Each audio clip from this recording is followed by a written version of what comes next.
আর যদি কোনো মা বাবা তার সন্তানকে আখিরাতের সম্পদ বানায়, তাহলে আখিরাতেও কাজে আসবে, দুনিয়াতেও কাজে আসবে। দুনিয়ার সম্পদ বানাইছেন তো মা বাবা সন্তানের সামনে কথা বলতে ভয় পায়, না জানি সন্তান ধমক দেয় কিনা। কিন্তু যদি আপনি আপনার সন্তানকে আখিরাতের সম্পদ বানান, তাহলে সন্তান আপনার কাছে কথা বলতে ভয় পাবে, না জানি আমার মা আর আমার বাবা নারাজ হয়ে যায় কিনা। সুতরাং আপনাকে সিদ্ধান্ত নিতে হবে, আপনি আপনার সন্তানকে আখিরাতের সম্পদ বানাবেন নাকি দুনিয়ার সম্পদ বানাবেন। আপনি চাইলে দুনিয়ার সম্পদও বানাতে পারেন, আখিরাতের সম্পদ বানাতে পারেন। তবে আমি লিখে দেই বাবা, যদি সন্তান দুনিয়ার সম্পদ হয়, ওই সন্তান দুনিয়াতেও আপনার কোনো কাজে আসবে না, আখিরাতেও কাজে আসবে না। তার পাঁচতলায় আপনার জায়গা হবে না, আপনার জায়গা হবে গাছতলায়। তার কামাইয়ের টাকা খাওয়ার রিজিক আপনার কপালে থাকবে না। এই জন্য সন্তানকে বানাবো দুনিয়ার সম্পদ নাকি আখিরাতের সম্পদ। এই আখিরাতের সম্পদ হিসাবে গড়ে তোলাই মাদ্রাসার আলেমদের 1 নম্বর দায়িত্ব। দুনিয়াতে বহুত ডাক্তার পাওয়া যাবে, বাবা মা সন্তানকে ডাক্তার বানাইতে চেয়েছিল, সন্তান পড়ালেখা করে ডাক্তার হয়েছে, ডাক্তার হতে না পারলে নকল করে পরীক্ষা দেওয়া হইলেও সে ডাক্তার হয়েছে না। সন্তানকে ডাক্তার বানানোর উদ্দেশ্য ছিল, সন্তান ডাক্তার হয়েছে কিন্তু ভালো মানুষ হয় নাই, যে কারণে সন্তান ডাক্তার হয়ে ডাক্তারি না করে মানুষের সাথে ডাকাতি করে, ঠিক কিনা। সন্তানকে পড়ালেখা করাইছে ইঞ্জিনিয়ার বানানোর জন্যে, সন্তান দিন শেষে নকল করে পরীক্ষা দেওয়া হইলেও সে ইঞ্জিনিয়ার ঠিক হয়ে গেছে, কিন্তু ইঞ্জিনিয়ার হওয়ার পর ভালো মানুষ হতে না পারার কারণে রডের বদলে এখন বাঁশ দেয়, তাই না। সন্তানকে পড়ালেখা করাইছে পুলিশ অফিসার বানানোর জন্য, সন্তান নকল করে পরীক্ষা দেওয়া হইলেও দিন শেষে সে পুলিশ অফিসার হয়েছে, কিন্তু ভালো মানুষ হতে না পারার কারণে ডিবি হারুনের মতো আলেমদের গায়ে হাত উঠায়, ঠিক কিনা বলেন। সন্তানকে পড়ালেখা করাইছে আলেম বানানোর জন্য, সন্তান দিন শেষে আলেম হয়েছে ঠিক, কিন্তু আলেম হওয়ার পর তার দিন ধর্ম জাতিকে বাতিলের কাছে বিক্রি করে দিচ্ছে ভালো মানুষ হতে না পারার কারণে। সন্তানকে হাফেজ সাহেব বানাইছে, সন্তান হাফেজ সাহেব হয়েছে কিন্তু ভালো মানুষ হতে না পারার কারণে কোরআন বিক্রি করে চলে, ঠিক না। সুতরাং একজন মানুষ ডাক্তার হওয়ার চাইতে বড় প্রয়োজন হলো তার ভালো মানুষ হওয়া। একজন সন্তান ইঞ্জিনিয়ার হওয়ার চাইতে বেশি প্রয়োজন তাকে একটা ভালো মানুষ হওয়া। একজন সন্তান পুলিশ অফিসার হওয়ার চাইতে বেশি প্রয়োজন হলো তাকে একটা ভালো মানুষ হওয়া। কারণ একজন মানুষ ডাক্তার হয়েছে তো ওই ডাক্তারের কি দাম যে ডাক্তার ভালো মানুষ হতে না পারার কারণে ডাকাতি করে। ওই ইঞ্জিনিয়ারের কি দাম যে ইঞ্জিনিয়ার হওয়ার পরেও দুর্নীতি করে। ওই পুলিশ অফিসারের কি দাম যে পুলিশ অফিসার বড় পুলিশ অফিসার হয়ে যাওয়ার পরেও আলেমদের গায়ে হাত ওঠায়। ওই প্রধানমন্ত্রীর কি দাম যে প্রধানমন্ত্রী তার মানুষের সেবা না করে মানুষের উপর নির্যাতন চালায়। ওই আলেমের কি দাম যে আলেম গোলাম আহমদ কাদিয়ানির মতো তার দিন ধর্মকে বাতিলের কাছে বিক্রি করে দেয়। তো মোহতারাম হাজরিন, প্রক্ষান্তরে একটা সন্তান যদি ভালো মানুষ হয়ে যায়, সে পুলিশ অফিসার হতে পারে নাই, ডাক্তার হতে পারে নাই, ইঞ্জিনিয়ার হতে পারে নাই, কিন্তু দিন শেষে সন্তানটা একটা ভালো মানুষ হয়েছে। বুঝে থাকলে বলেন, এমন একটা সন্তানের দাম 1000টা ডাক্তারের চাইতে কম না বেশি? সুতরাং দুনিয়ার সব কিছু হতে পারবে কিন্তু ভালো মানুষ হতে পারবে না। এই জন্য দুনিয়ার কোনো কিছুর দরকার নাই, প্রথম দরকার হলো একটা ভালো মানুষ হওয়া। এই ভালো মানুষটা বানানো মাদ্রাসার আলেমদের প্রথম দায়িত্ব। কারণ আপনি আপনার সন্তানকে 2টা ক্যাটাগরিতে বড় করতে পারবেন। একটা হলো আপনি আপনার সন্তানকে হয়তো দুনিয়ার সম্পদ বানাবেন, নয়তো আখিরাতের সম্পদ বানাবেন। আপনি যদি আপনার সন্তানকে দুনিয়ার সম্পদ বানান, দিন শেষে আপনার সন্তান অনেক বড় দুনিয়ার সম্পদ হবে ঠিক, কিন্তু তার 5 তলায় জায়গা দেওয়ার জায়গাটুকু আপনাকে জায়গা দেওয়ার কোনো জায়গা তার হবে না। মোহতারাম হাজিরিন, আমি জানি না আপনারা বৃদ্ধাশ্রমে কখনো গেছেন কিনা, কিন্তু আমি যখন সুযোগ পাইলেই বৃদ্ধাশ্রমে ঢুকে যাই। আপনি বিশ্বাস করেন, বৃদ্ধাশ্রমে আপনি আমার মতো সাধারণ গরিব মানুষের মা বাবা একটাও পাই না। আমি বৃদ্ধাশ্রমে গিয়া আমি ওই সকল সন্তানের মা বাবাদেরকে দেখি, যে সকল সন্তানকে মা বাবা দুনিয়ার সবচেয়ে বড় সম্পদ বানাইছে। আর যদি কোনো মা বাবা তার সন্তানকে আখিরাতের সম্পদ বানায়, তাহলে আখিরাতেও কাজে আসবে, দুনিয়াতেও কাজে আসবে।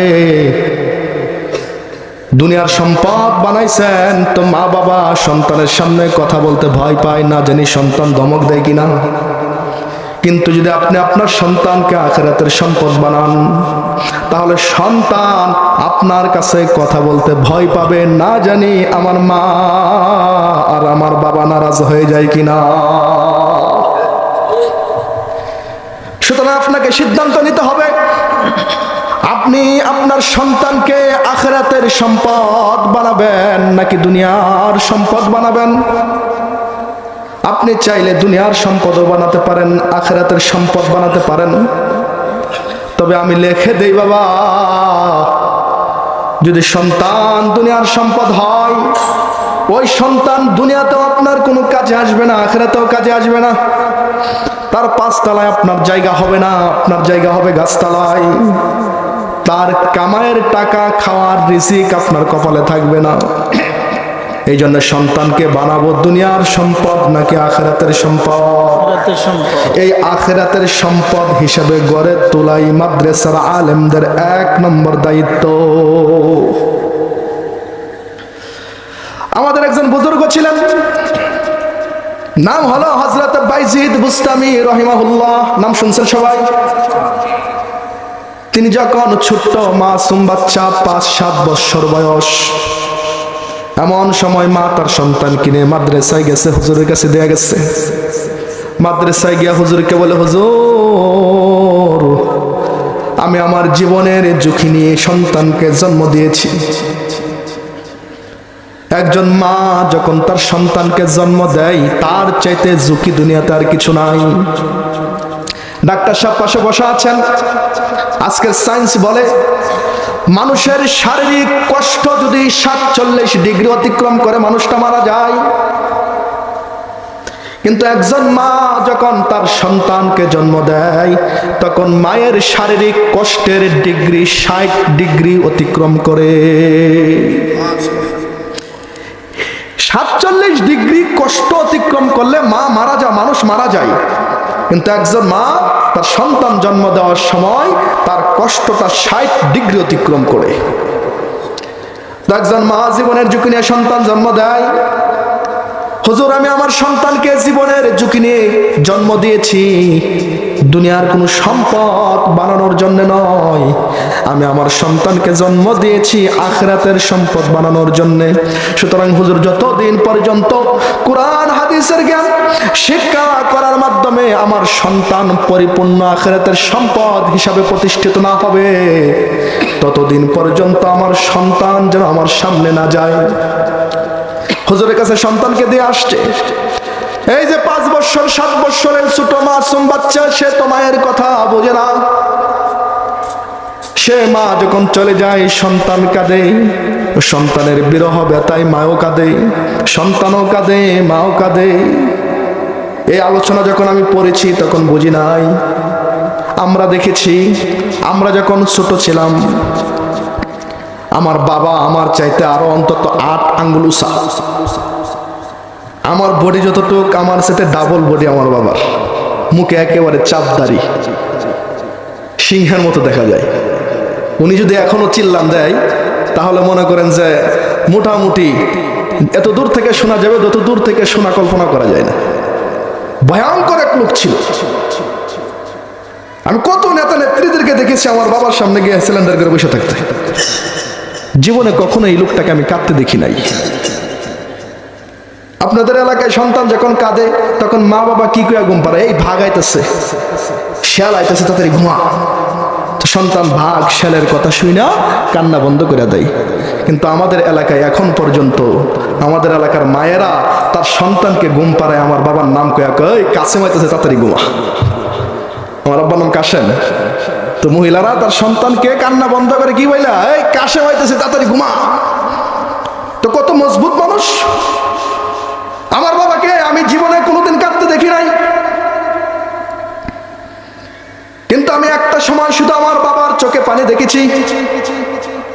যখন মাদ্রাসার ছুটি শেষ, মাদ্রাসায় যাওয়ার জন্য আমরা গাড়িতে বাবা তুলে দিয়েছে। বাবার মতো পাষাণ হৃদয়ের, শক্ত হৃদয়ের, মজবুত মানুষটাকে গাড়ির জানালা দিয়ে তাকিয়ে দেখছি গামছার নিচে চোখ লগিয়ে কান্দে। তখন তো কান্নার মানে বুঝি নাই। আজকে যখন নিজেও সন্তানের বাবা হলাম,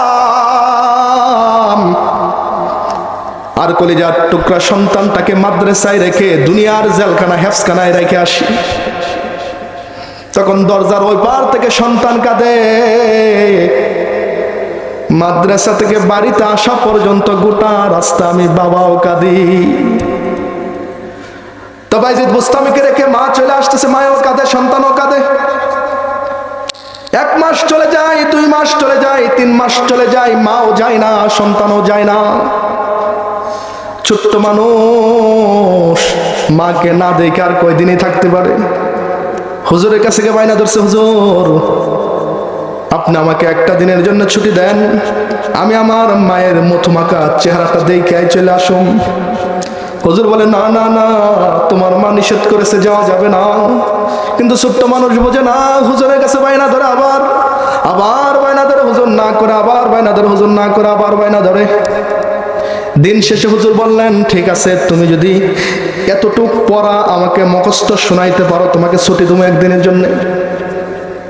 তো সন্তান বাড়িতে যাওয়ার আশ্বাস পায়া 10 দিনের সবক সে 2 দিনেই মুখস্থ করে লাইছে।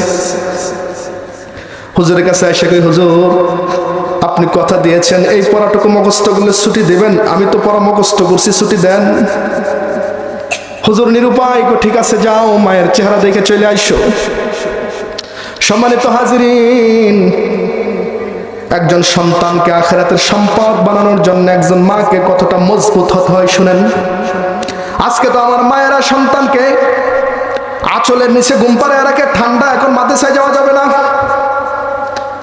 লেপের নিচে ঘুম পাড়ায় রাখে, কোরআন শিখতে যাওয়া যাবে না। কিন্তু ওগো মা, যারা আলোচনা শুনছ, তোমরা তাকিয়ে দেখো, তোমার মতো একটা মা তার সন্তানকে আখিরাতের সম্পদ বানানোর জন্য কলিজাটাকে কত পাষাণ বানাইছিল। ছোট্ট মানুষ বাইজিদ আস্তে আস্তে সন্ধ্যা ঘনিয়ে এসেছে। ঘরের দরজার সামনে নক করছে। মা ভিতর থেকে জিজ্ঞেস করে, কে এসেছ? সন্তান জবাব দেয়, মা তোমার কলিজার টুকরা সন্তান বাইজিদ এসেছি। মা বলে, না না, আমার বাইজিদ আসতে পারে না, কারণ আমার বাইজিদ যতদিন পর্যন্ত আখিরাতের সম্পদ না হবে ততদিন পর্যন্ত তার বাড়িতে আসার কথা না। বাইজিদ ডাক দেয়, কই মা, আমি জানি তুমি আমাকে আসতে নিষেধ করেছো, কিন্তু মা গো, আমার এই কচি হৃদয়ে তোমাকে না দেখার ব্যথা আমি সহ্য করতে পারি নাই। মাগো মেহেরবানি করে দরজাটা একটু খোলো, তোমার মধুমাখার চেহারাটা আমি একবার দেখেই মাদ্রাসায় চলে যাব। মা ডাক দেয়, কই না না না, আমি সন্তানকে জন্ম দেওয়ার সময় ওয়াদা করেছি এমন কোন মহাব্বত আমি আমার সন্তানকে করব না যে মহাব্বত আমার সন্তানকে মানুষ হওয়ার পথে প্রতিবন্ধকতা সৃষ্টি করবে। আজকে যদি দরজা খুলে দেয়, তাহলে 1 মাস পরে তুমি আবারও চিন্তা করবা, আম্মার কাছে বায়না ধরলেই তোমার দেখা যায়, তোমার পড়ালেখা বন্ধ করে তুমি বাড়িতে চলে আসবা। না না না, আমি মা আমার চেহারাটা তোমার সামনে সেই দিন দেখাবো যেই দিন তুমি পরিপূর্ণ একজন বুজুর্গ আলেম হয়ে আমার সামনে আসবা। একটু কল্পনা করুন, কচি হৃদয় যে এখনো দুনিয়ার কোনো বুঝ তার ভিতরে ঢুকে নাই, আখিরাতের কোনো বুঝ যার ভিতরে ঢুকে নাই, এমন একটা সন্তানের হৃদয়ের অবস্থা কি? মাকে এক নজর দেখতে না পারার ব্যথায় চোখ থেকে পানি জড়ায়, আবার মাদ্রাসার দিকে রাত্রি রওনা হয়েছে। পিছন দিয়ে জানালা দিয়ে তাকে মাও কাঁদে, সন্তানও কাঁদে। মাদ্রাসায় গিয়েছে, রাত্রের বেলায় দরজায় নক করছে, হুজুর দরজায় ডাক দিয়েছে, কে? বলে, হুজুর আমি বাইজিদ। মাকে দেখো নাই? সন্তান বলে, হুজুর আমার মা বলছে যতদিন পর্যন্ত আমি আলেমে দ্বীন না হব ততদিন তার চেহারা আমাকে দেখাবে না। সন্তানের মনে জিদ লেগেছে, জিদ। ওই জিদে সন্তান পরের দিন থেকে নতুন ছাত্র হয়ে গেছে। এতদিন পর্যন্ত যে পড়াটা সে পারতো না, এখন দেখা যায় 5 জনের পড়া সে একলাই পড়ে। মার মার করে কোরআনের হাফেজ হয়ে গেছে। হুজুর বলে, হাফেজ হয়েছে, এবার বাড়িতে যাও। সন্তান বলে, না না, আমি যতদিন পর্যন্ত কোরআনের মুফাসসির না হচ্ছি বাড়িতে যাচ্ছি না। মায়ের একটা কাজের কারণে সন্তানের হৃদয়ে, এমন কচি হৃদয়ে এমন একটা জিদ চেপে বসেছে। এই জিদের কারণে যুগের সর্বশ্রেষ্ঠ আলেম হয়ে সে বাড়িতে ফিরছে। 16 বৎসর পর মায়ের সাথে সন্তানের মুলাকাত। 16টা বৎসর মায়ের হৃদয়ে সন্তানকে না দেখার ব্যথা, মায়ের ব্যথা, মাকে না দেখার ব্যথা সন্তানের হৃদয়ে। 16 বৎসর আগে যুবতী নারীটাকে মাকে বাড়িতে রেখে গেছিল। 16 বৎসর পর সন্তান বাড়িতে এসে তাকে দেখে মায়ের সেই কালো চুলগুলি আর কালো নাই, চুলগুলি সাদা হয়ে গেছে, শরীরের চামড়াগুলি উলস হয়ে গেছে। দৌড়ে আয়সা মাকে জড়ায়া ধরে। মা তার সন্তানকে দেখে মনটা বইরে গেছে। ঘরের ভিতরে চলে গিয়া যায় নামাজের মুসাল্লা বিছায়া মালিকের দরবারে 2 রাকাত নামাজ পড়ে হাত উঠে ফরিয়াদ করে, মালিক ইয়া হান্নান ইয়া মান্নান, আমি জন্মের সময় তোমার কাছে অঙ্গীকার করেছিলাম, কমিটমেন্ট করেছিলাম, মালিক আমার সন্তানটাকে যেন আমি দ্বীনের একজন খাদেম হিসেবে দেখা কবরে যাইতে পারি। ওগো মালিক হান্নান, আজকে আমি আমার সন্তানকে একজন পরিপূর্ণ আখিরাতের সম্পদ হিসেবে দেখছি। এখন আর দুনিয়ায় থাকার কোনো ইচ্ছা আমার নাই, আমাকে তোমার মেহমান বানিয়ে নাও। সন্তান কিছুক্ষণ সময় যায়, মায়ের কোনো নাড়া শব্দ নাই। মা কই, মা কই? মাকে খুঁজতে খুঁজতে ঘরের ভিতরে চলে গেছে। ঘরের ভিতরে গিয়া দেখে নামাজের মুসল্লায় সাজদারত অবস্থায় মা পড়ে আছে। মায়ের হাত ধরে সন্তান বুঝতে বাকি নাই, এই মা এখন আর দুনিয়ার কোনো মেহমান না, সে এখন আল্লাহ পাক রব্বুল আলামিনের মেহমান হয়ে গেছে। আপনি যদি আখিরাতের সম্পদ সন্তানকে বানাতে চান, দুনিয়ার জমিনে কিছু ত্যাগ স্বীকার করতে হবে কি হবে না? কিন্তু সন্তানকে আপনি লেপের নিচে শোয়া রাখবেন, আঁচলের নিচে শোয়া রাখবেন। মনে রাখবেন, এই ভালোবাসা আপনার সন্তানকে মানুষ করার ক্ষেত্রে সবচাইতে বেশি প্রতিবন্ধকতা সৃষ্টি করবে। তো মোহতারাম হাজরিন, এই মাদ্রাসাগুলির 1 নম্বর দায়িত্ব হলো সন্তানকে আদর্শ আখিরাতের সম্পদ হিসাবে গড়ে তোলা।